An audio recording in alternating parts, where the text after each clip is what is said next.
Our first storyteller is Jessica Robinson.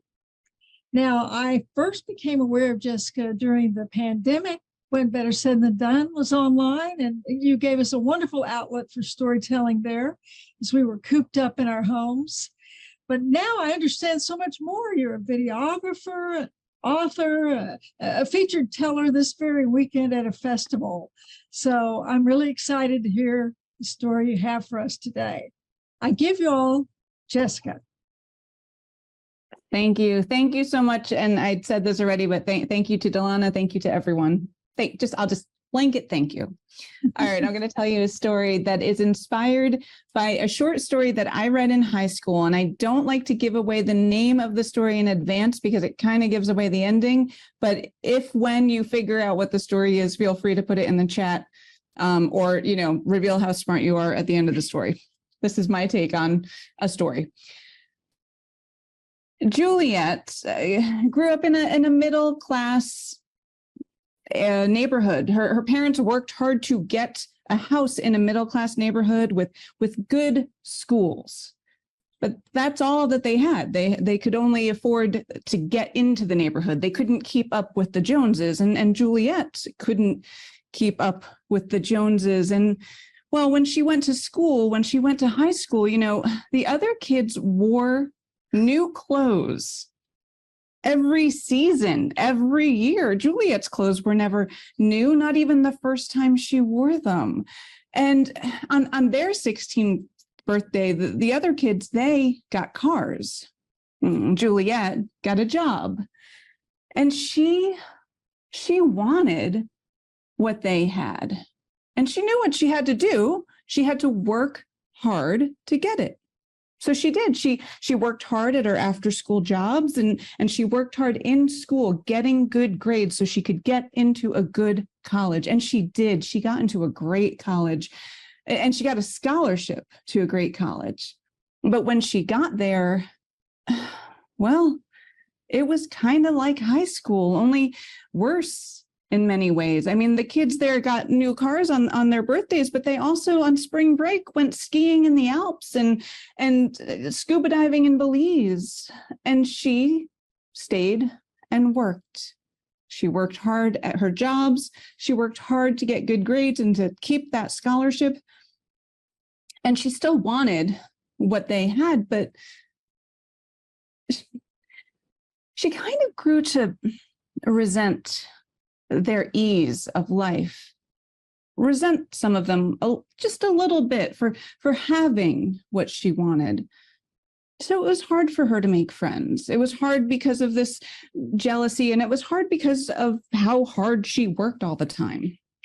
But she did make one friend in college, Simone, who was her freshman year roommate. And Simone she was well off, but she was also kind and persistent. She kept asking Juliet to go out to concerts and parties and restaurants. And Juliet had to say no most of the time. But every now and then when she did say yes, Simone always paid, and it wasn't a thing. It wasn't weird. And Simone always lent Juliet her clothes. The girls were the same size. And Juliet loved the way she felt wearing those clothes.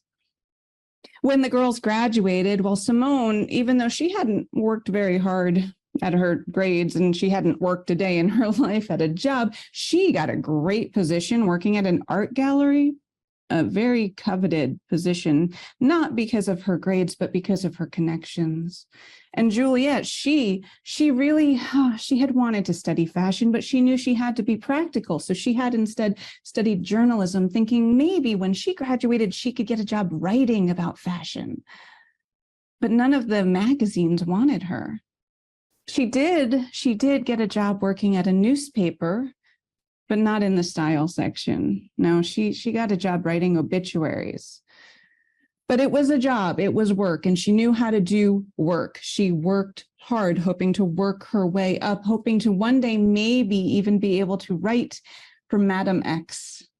That wasn't really her name. That's just what they called her at the paper. She was the style editor, and she had a tendency when she came in to sweep in wearing French couture fashions and dropping little expressions in French like c'est la vie. And so everyone called her Madame X. And Juliet wanted to work for her. Juliet wanted to be her. And one day, after a year and a half, Juliet's hard work paid off. Madame X couldn't cover a gala at the end of the week. She needed someone. She didn't really care who. She needed someone to cover it. And her editor asked Juliet to do it. And Juliet said yes without thinking.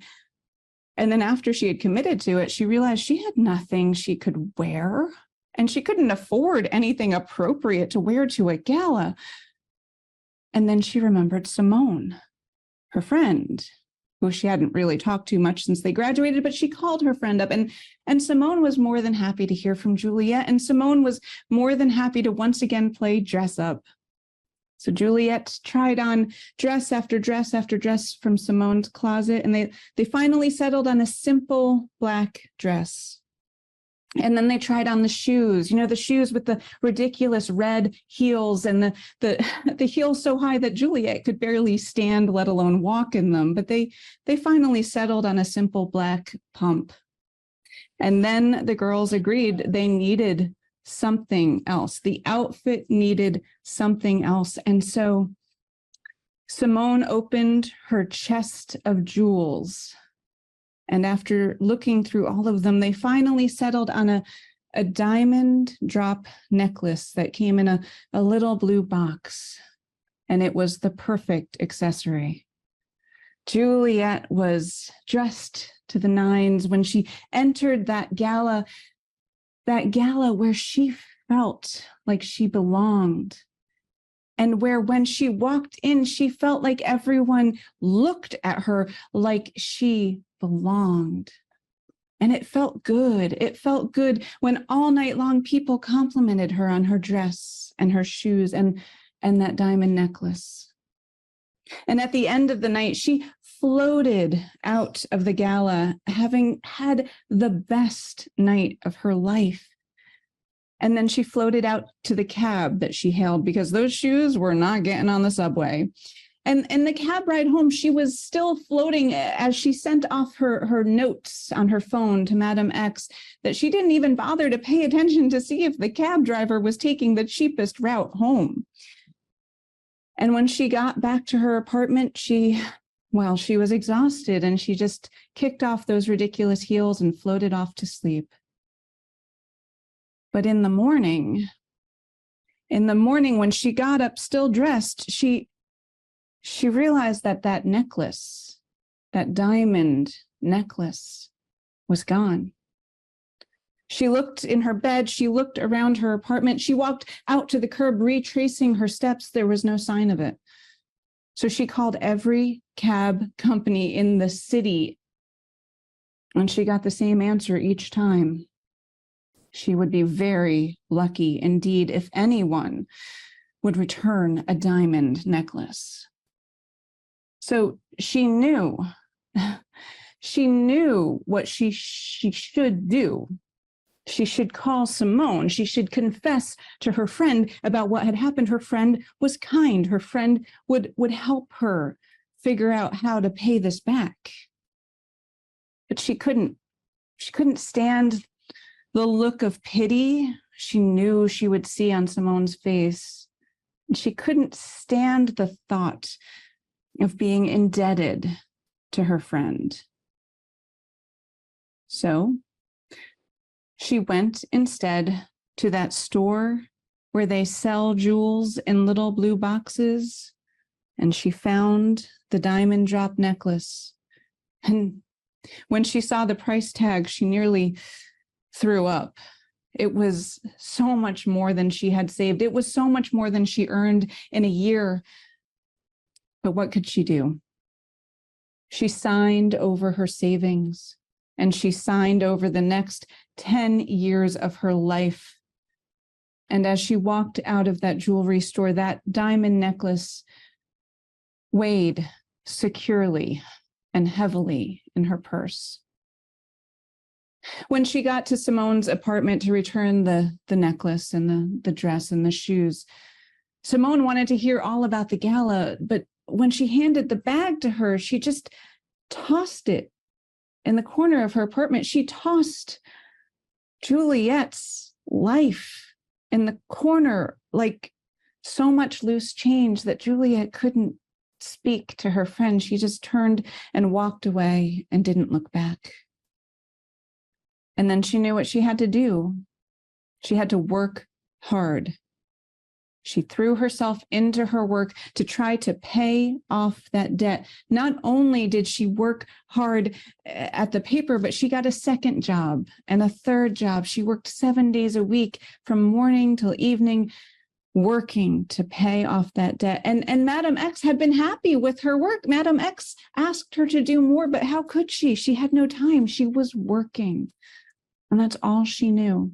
That was her life for 10 long years. And then finally, she wrote the final check and sent it to the bank. And well, she had no savings. She had no safety net. She couldn't give up both of her extra jobs, but she did. She did give up one. So she had a day and a half off. And with that day and a half off, she began to explore what one could do when one had time to have a life. And one of those days, she was walking through the park and she saw her old friend, Simone. And Simone was thrilled to see her. And she began talking right away about all the things that she had done with the last 10 years of her life, all the adventures she had had, the love and the work and the life. And then when she remembered herself, she asked Juliet.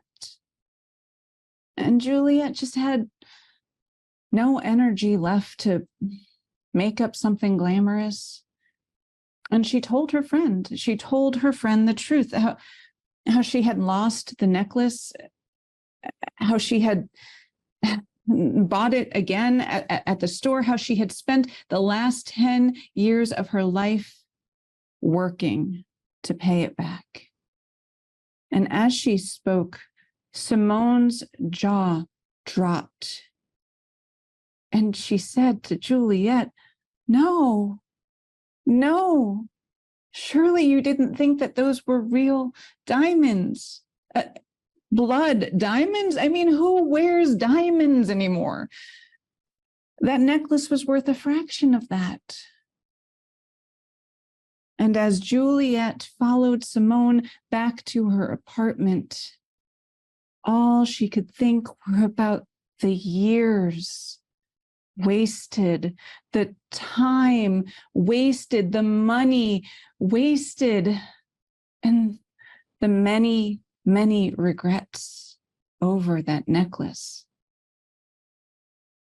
But as she walked back out of Simone's apartment, that diamond necklace secure and heavy in her purse, all she could think was that she didn't know who wore diamond necklaces anymore, but she intended to find out. Yay! Thank you. And Ed, you won. Yes, it is Guy de Maupassant. Great story. I think I've read that, but I couldn't remember who wrote it either. Yes. It's The Necklace by Guy de Maupassant. I loved that story as a kid. So that was wonderful. It was a great job. Thank you, Jessica. Thank you.